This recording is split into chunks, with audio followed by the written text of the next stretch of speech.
Blakface, I feel like is a representation of the people, and that's who we make the music for. Blakface consists of two artists, me, Kaleem, Wasif, and my cousin, FunkLogik. It was at a family reunion in Raleigh, North Carolina. He was like, man, I got beats. Come to my dad's truck. We go outside, he playing me beats. I'm like, yo, this is tight. Come back to Cali, man, and let's do some music. And I was like, fuck it. I moved out here. At first I was in a group. Cold original, but that kind of was up and down. Blakface just kind of came from that after a while, just going through all that. And me and Sam was like, man, we should do something. Then we was watching Dave Chappelle or something like that. We just thought it was funny and shit. We later found out one of our relatives did Blakface. My great-great-uncle and Logic's great-uncle, he was in Blakface. He used to tour with Dizzy Gillespie and all those people. And once we found that out, it was a go. It goes back with the minstrel show. Minorities weren't able to be on stages without a blackface. Even though the blackface is gone, most people are still wearing it. So we just wanted to like bring that irony in and kind of bring that awareness. In our music, we have a clean and a dirty side. That good feeling music from like the golden era, the 90s era, or the neo soul era. We are influenced from, I say, gospel music, jazz music, you know, the blues, soul music.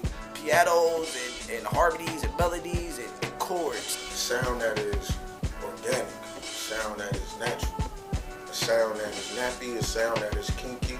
You might hear like a flaw in our flow, but you get that from scat, you get that from jazz. Everything gotta be perfect all the time. We dropped about 5 projects, Pt.II, Pt.II, all live instrumentation with Mike Wolford and Thomas Drayton. Pt.II Volume 2 in memory of Jay Dillard. That's a very influential person in our career. We dropped a double disc album, Some of the Slums. Niggas ain't done shit. No. We also do the production side of things. Logic mixes, Logic's MCs. So we work with different artists like Hard Work, Pt.II, Sean Wise. I sing, I produce. Chevy. We're working with Javante right now. Mixing a lot of people's albums and then I'm doing my beats, so you can't get one without the other. If I'm sitting there mixing, most likely Sinner's right there. If he making a beat, I'm probably sitting right there, so we go hand in hand. I think we just come from a unique place that a lot of people aren't coming from anymore, and that kind of makes us who we are.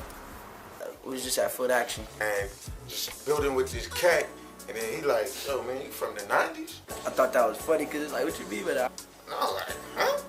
Like, we all from the, 90s, but I got what he meant. And he was like, yeah man, look at us. So like wherever we go, we stick out because everybody else is on some other stuff and we kind of vintage. We have a new project coming out, the Love Jones Experience Pt.II, dropping Valentine's Day 2013. It's crazy. Production by Willie B, J Business, J1, Cosmic Buddha, me, Rocco. A lot of the producers we really working with kind of like sticking with them. That's like our crew right there. I just want people to be inspired. I want people to feel something that they never felt before when they listen to our music. Or if they have felt it, it came from a true place. What happened to the variety? Ain't no variety no more. It's all the same shit, so we want to bring variety. So like when you hear us, every song have a little bit of different flavor in it. We sit there and we write and we just experiment with new words, experiment with new ideas, use them in places that we didn't go before, Still way more to do, so we still have a lot to accomplish. It's been long, hard, but it's been enjoyable. asiaticrhythms.com. asiaticrhythms.bandcamp.com. Blakface.bandcamp.com. Twitter, just call me Kaleem.